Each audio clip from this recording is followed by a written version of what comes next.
A DVD released in 2015 is suddenly gaining attention. A serious allegation is being raised in the footage from the NHK documentary program titled A Greenless Island.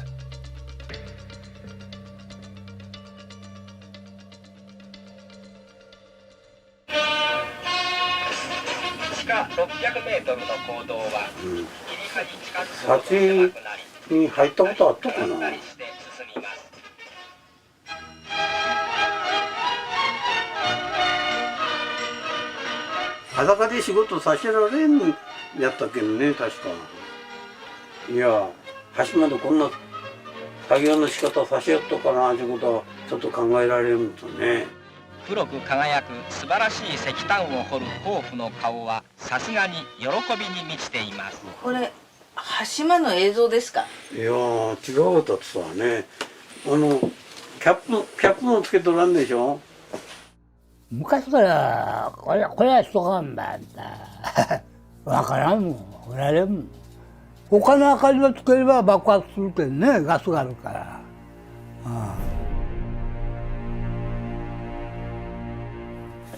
だいたい私たちが落ちた時はもうピックで掘り寄ったもんね。つる橋で掘り寄れやったもんね。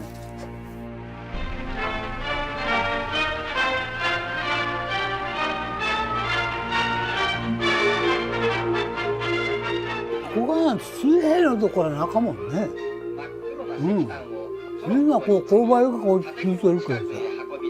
これね、こう平坂ところなかった。単層がこうなっとったやけんね。隅のところはこう平坂ところはなかったやけん。みんな傾斜が勾配がこうついとったやけん。This program was broadcasted on NHK on November 17th, 1955. It was a valuable documentary on Hashima Mine, and it lives in the time of its golden age. However, 65 years after its broadcast, our investigation has revealed that some of the footage of Hashima Mine aired in this program was not true at all.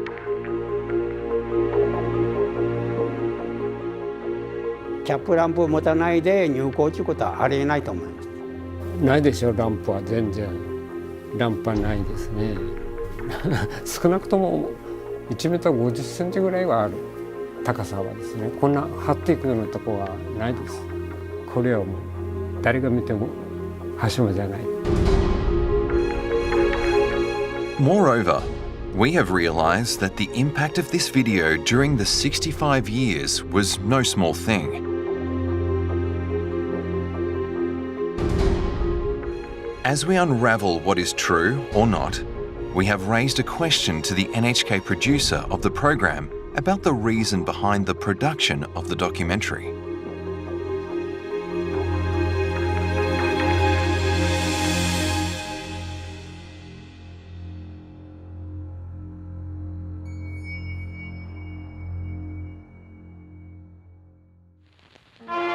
NHK television film was one of the flagship programs broadcasted in prime time at 7:10 p.m. The 20-minute documentary A Greenless Island was broadcasted in this time slot. A single photograph while being filmed has survived today. It shows the camera staff of the TV crew focused on some vibrant people of Hashima Island. Nonetheless, the finished product of the program actually turned out to be a surprise to the islanders.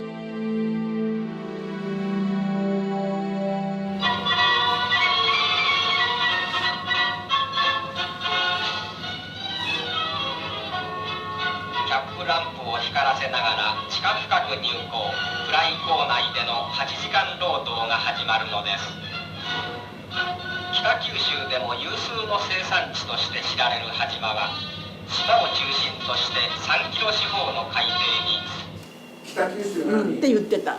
さっきね。北九州。あ、そう、橋間北九州ですか。いや違う。裸電球の形は綺麗にわかりますね。あれこれもう絶対モデルかなんかつけて痩せてる人集まって作ったってしか見えないです。最短現場で狭いところに入るってことまずないです。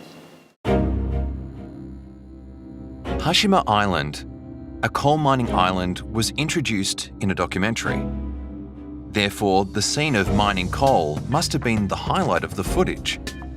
Nevertheless, a scene supposed to be in the inside of Hashima Mine was completely different from the actual one on the island. Until when the miners headed to work and entered the mine, it properly showed the true picture of Hashima Island. But as soon as the footage showed the inside of the underground mine, it switched to using footage of a place that is clearly not Hashima Island. One of the clues that has proved this fact was a cap lamp mounted on a helmet. People heading into the mine all wore cap lamps, but none of the miners shown here that are supposedly working in the mine were wearing cap lamps.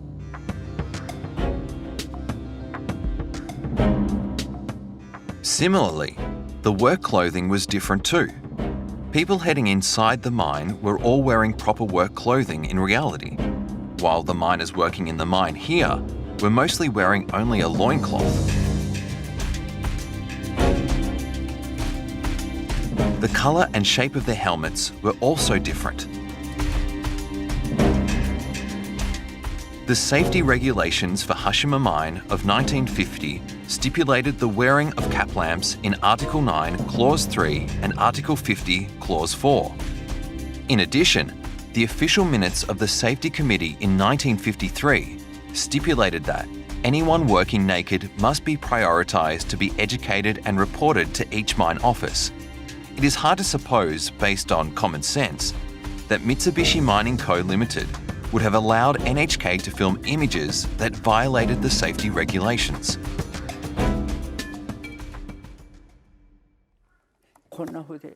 Mr. Megumi Kurita has been working as a storyteller to pass on how it was like working at coal mines to future generations.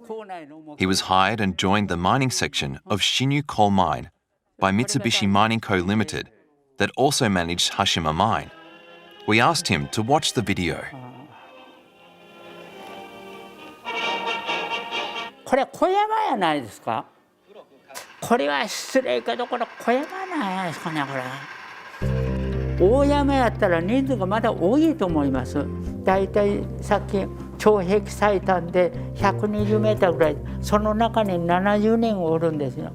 大山でこういうランプをつけんちゅうことはまだ考えられない。最短屈伸重点なんかはその通勤服兼作業着が一緒なんです。こんな格好で通勤はできませんから、これは大山やないと思うんで、ここだけのあれ見たらですね、そうやってランプをつけんで仕事するということがまず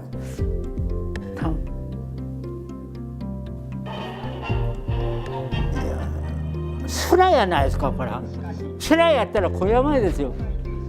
大山で人数がだいたい少ない。そして高さが層の高さがこんなに短い低いということはまず考え、とにかく大山をこれ囲むということはまずない。電球、これは裸電球もね。こんなん使わないですよね。裸電球です。裸電球。だいたい棒箱型って言ったでしょ。それで棒箱型の電球にまた外に枠がありますもんね、本当は。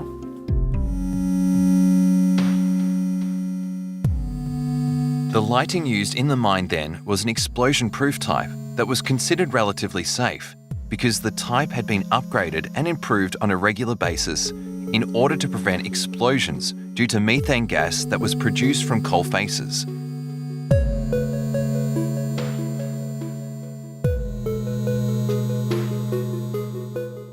Hashima Mine was classified as Class A, meaning a coal mine that was particularly rich in gas.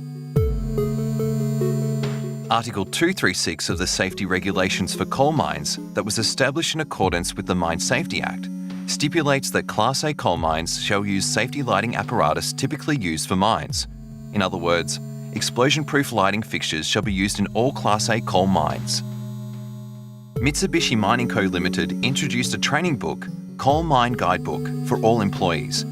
It detailed the structures and how to use lighting apparatus.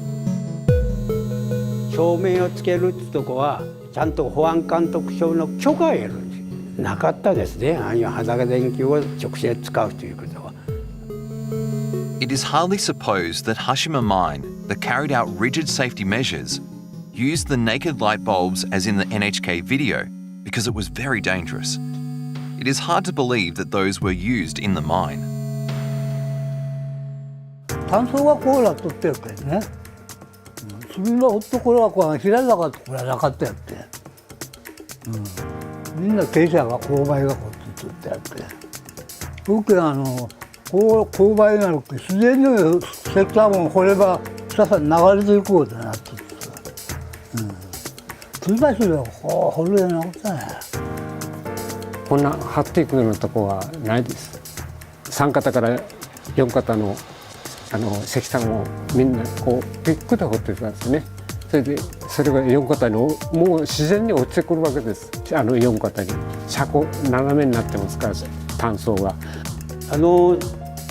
石炭の層が海底からずっと深く斜めにこう下がってますよね。傾斜がいろいろついてね。だから結局上の主構造と下の主構造を取ってその上下を炭層を貫通させて上から下に流れるような採炭の方法をしてるんですよ。だから結局傾斜が炭層がこうついてますから石炭掘ったものが下に流れて下からこう出すような設備ですからね。映像では採炭してるような映像になってますけど、あんな採炭のあれは羽島の方ではなかったですよね。あれは発泡をするための採炭現場の穴売りガスが多いから炭の中で葉っぱかけるっていうことがなかったから、ああいうこういう映像が出たのはおかしいなと。羽島じゃない採炭のための葉っぱ作業はなかったと。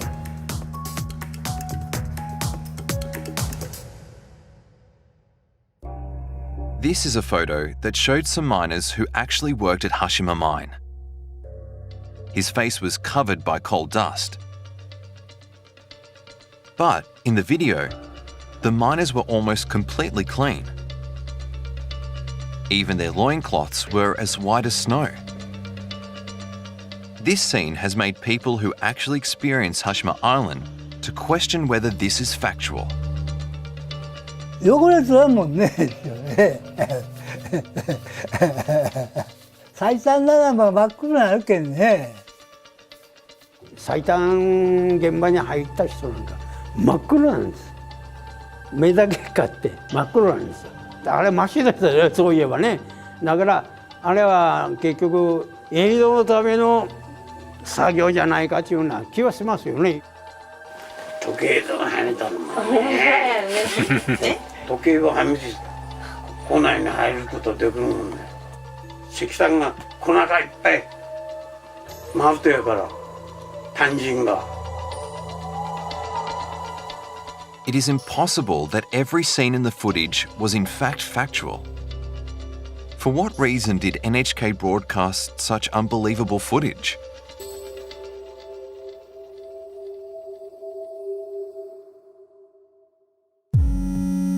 Dr. Kikuo Matsui holds strong doubts about this video. He is a Professor Emeritus of Kyushu University and is also the Honorary Director of the Omata Coal Industry and Science Museum. ああいう人力使って非常に体力消耗しますので、そのあたりは羽島でそれを使っていたというのは通常はないと思います。ですからこれ見て、羽島というのはああいった条件の中で働かされていたんだというようなところで非常に、別な意味で非常に、影響を及ぼすような映像になっているということも言えると思います。あそこの部分はちょっと中にはめ込まれたという感じは受けます。ですからNHK 側のその辺りでの編集でどこかで、手に入れた映像をそこに組み込んだという可能性も出てきますね。The official minutes of the Security Committee in 1955, which was also the year it was broadcasted, was recorded. In the minutes dated September 19th, that was held 2 months before the broadcast, the committee discussed practicing strict measures for the gas and coal dust explosion during the prevention period in the fall.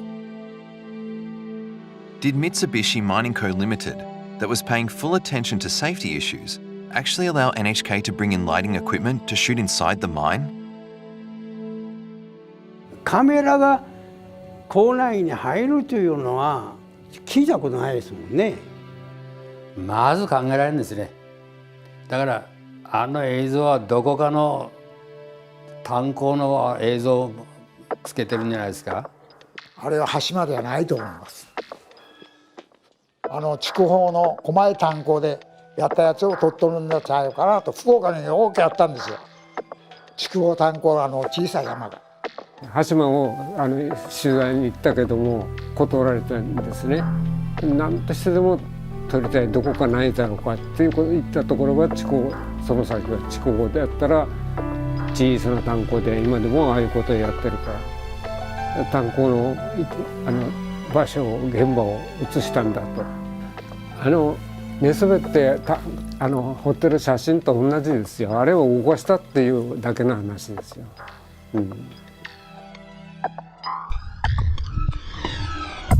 There are 2 photos alleged to be Korean conscripted workers being worked like slaves on Gunkangjima. These photos have been repeatedly used as the symbol of the shameful history of Gunkangjima. Nonetheless, our research has revealed that both of these photos were taken around 1960 in a small-scale coal mine in Chikuho. They have nothing to do with the Korean conscripted workers. However, a victim who claimed to have been forced to work as if like a slave on Gunkangjima recounted their memories of those days as follows, despite the fact that there was no such fact. I worked in a loincloth all year round. I was always wearing a loincloth and swinging a pickaxe. I thought I would not be able to make it out alive because the mining site was so narrow, but I just dug coal with my face down. Why have there been such testimonies one after another? The mystery is finally being solved. The reason is that this footage of NHK has been shaping a negative image of Gunkangjima as an established fact since it was broadcasted in 1955. This image has been displayed at the National Memorial Museum of Forced Mobilization under Japanese occupation in South Korea. Even the Korean media has been repeatedly quoted and reported as a symbolic image of the slave labour on Hashima Island. Furthermore, in 2017, the Korean film titled Gunkangjima was released that was produced with a huge amount of money. In this film, footage of NHK was used as a reference point for historical facts to spread a false negative image of Gunkangjima throughout the world. On October 16, 2020, the NHK documentary was broadcasted in the Kyushu and Okinawa regions that reported on Hashima Mine, branding it as a negative legacy. The TV program is called Realization, Do Do Do, in the Island of Remembrance, a trembling legacy of history. Koko Kato, Managing Director of Industrial Heritage Information Centre, also showed the video in question to the 2 directors of the TV program and asked their opinions. 時代も違いますので、当時のそういう撮影の手法とか映像の世界っていうのはちょっとまた多分今とは違った環境はあったのかなとは個人的に思いますけど、我々も知りたい気持ちもありますね。The NHK documentary short film titled A Greenless Island was broadcasted on November 17, 1955. The footage of mining and transporting coals inside Hashima Mine were all videotaped at another place. NHK intentionally edited it to falsify the facts as if it had been taken at Hashima Mine. The footage was then used to spread an unlikely negative image as a historical fact throughout the world. How did this happen? NHK has a responsibility to investigate and answer our questions in good faith. We strongly demand NHK to acknowledge that it has spread misunderstanding around the world with false images and footage, and to correct its false reporting and to retrieve all the images and footage that have been disseminated.